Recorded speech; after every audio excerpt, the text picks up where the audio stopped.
Уважаеми избиратели, зрители, горд съм да застана пред вас като кандидат водещ за трети мандат от партията на духовно изпращалите будали, използващи дебели юргани, сутрин. Тено Дибиджус.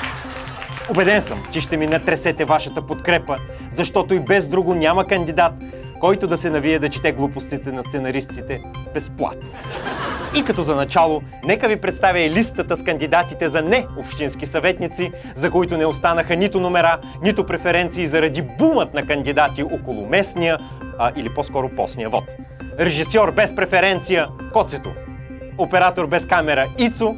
И естествените спътнички на предаването Зоя Каксийка и Мак Касандра, които сега разбирам, че са обрали преференциите на предните двама. И изненадата е, че този сезон се явяваме в широка коалиция из БИК, мамата на Подбалкана Краси Гешева, която ни заяви на всеослушание мощната си подкрепа. Гласувайте за нас електронно в YouTube и Facebook, като натиснете камбанката и ни споделите интегралния новинарски бюлетин. Дибиджус Нюс. Най-добре се смее този, който последен брои бюлетините. Купуването и продаването на смехове е забавление. Ако си мислите, че ние сме единствените участници в изборите, жестоко се лъжете. С друга широко музикална коалиция на избори се явява нов силен варненски кандидат, за който също съм сигурен, че ще получи безрезервната ви подкрепа. Той е... Неговото име е... Максим Ялназов! А неговата рождена дата е... Точно днес, 22 октомври. Момчето, което навършва 15 години, на което желаем много здраве, защото всичко останало го има, за да бъде едно от запомнящите се имена на българската музика. Макси, обичаме те и честит рожден ден! А неговата първа авторска песен е... Уважаеми приятели на Дибиджус Нюс, тук при нас е един млад артист, когото всички познавате, особено зрителите, които ни следят редовно. Той е от Варна и е само на 14 години, а причината да разговарям днес с него е неговата първа авторска песен. Максим Ялназов, здравей! Здравейте! Здравей, Миша! Здравейте на всички зрители на Дибиджус Нюс. Макси, както споменах преди малко, причината да си тук е твоята първа авторска песен. Ще ни разкажеш ли малко повече как се случи този проект, кой написа текста, музиката и повече подробности за страхотната песен, която само след малко ще видят зрителите на Дибиджус Нюс? Да, на първо място искам да кажа, че текстът е на моята прекрасна майка Йоана Кесова. Аранжиментът е на един много уважаван от мен композитор, аранжор Валери Костов, а музиката е мое творение. И аз от 12 годишна възраст правя опити да пиша музика под формата на идейки, които си записвам, дали за текст, дали за музика. И просто един ден, по-скоро вечер беше, седнах на пианото и си казах, сега ще напиша първата ми авторска песен. И представих си една история, която по-късно бе предадена чрез текста. И написах по тази история на такава тематика акордите на песента, т.е. хармонията. И по тази хармония написах мелодията. После майка ми решихме, че тя ще напише текста на първата ми песен. И по тази мелодия тя написа текста. По-късно, вече в процес, може би месеци, дошлайфахме самата песен, мелодия, как се комбинира с текста, частите на песента. И накрая, когато вече всичко беше готово, пратих на Валери Костов един файл, как изпявам песента, какво си представям, описах му в подробно съобщение и мисля, че той се справи превъзходно, даже го направи по-добре, отколкото очаквах. Направи аранжимента на песента. В песента се пее за любов. Ти чувстваш ли вече любовта? Аз може би я чувствам по някаква различна форма, защото когато публикувах песента, страшно много хора ми писаха колко им харесва, как ги зарежда, как им предава някаква емоция и ги докосва. И за мен това, аз целият грех в деня на песента и просто усетих любовта, както се казва. Също така усещам любовта и от страна на моето семейство, на моите приятели, на всички, цялата подкрепа, която получавам. Къде снимахте клипа? Клипа го снимахме на няколко локации. Най-голяма част беше в Шабла и района Езерец. Ние тогава бяхме на почивка, между другото. И аз, както си почивам, защото аз рядко си почивам, използвахме ден и малко, за да снимаме клипа. Съответно в Шабла, после ходехме на Тюленово, в едно студио в Българево и мисля, че на още една-две локации и наистина много красиви гледки се получиха във видеоклипа. Съчетахте полезното с приятното по Северното за Черноморие. Да, при мен няма как само приятно или полезно, винаги трябва да има някакъв. Преди да видим прекрасния клип, един последен въпрос. За какво мечтаеш сега? Какво бъдеще те очаква? Ще продължаваш ли с авторска музика? Аз много се колебаях дали искам да стана актьор или певец, защото и двете неща в даден момент от живота ми ме влечаха по еднакъв начин. Обаче с първата ми авторска песен и момента, в който почна да изпитвам това да създаваш собствена музика, да я изпълняваш, да си кажеш, ето това е мое, нали, не правя кавър, аз правя нещо мое. Сякаш вече много повече ме влече да стана изпълнител, певец и наистина да продължавам в това начинание.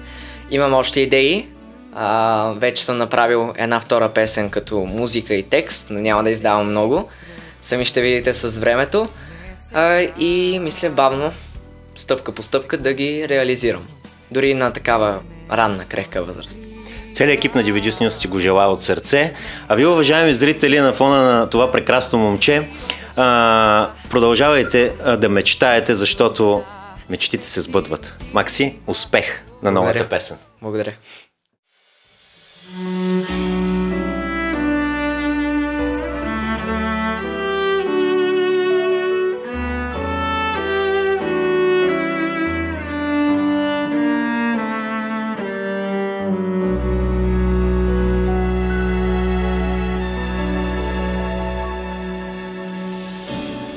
Самотен плаж за двама, кратък дъжд. В миг стъпките на лятото отмива. В косите ти от укусена ръж, притихнало и слънцето заспива. От утре често ще вали, мечти ще литнат в облаци отнесени. Все по-далеч ще бъдеш ти, аз все по-сам в своята есен.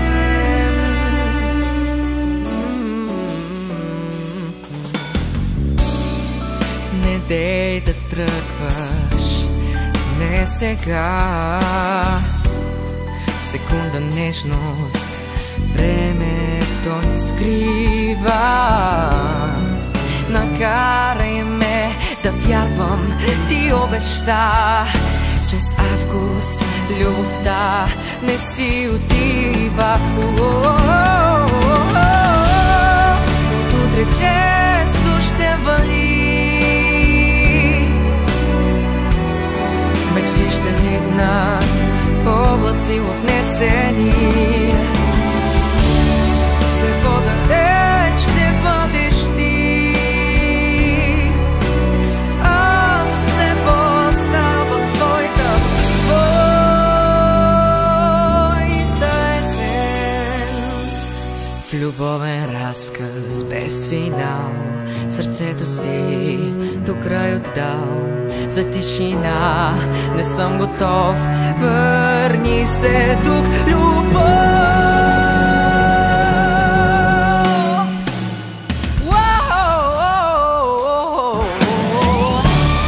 От утре често ще вали, мечти ще литнат в облаци си отнесени. Но вярвам, ще се върнеш ти и ще настъпи лято.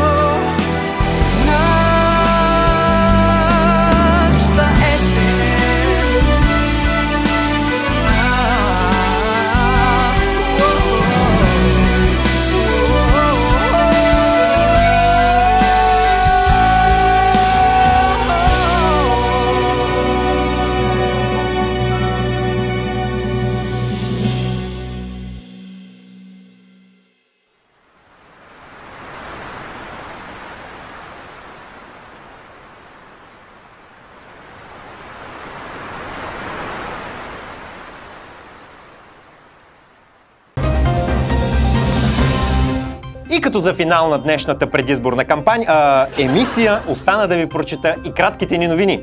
След Максим няма как да не останем във Варна, където всички учени от всички електронни български академии на науките, съкратено БАН, се питат и не могат да си отговорят на въпроса защо варненци наричат чушките пиперки, а на чушкопека казват чушкопек, а не пиперкопек.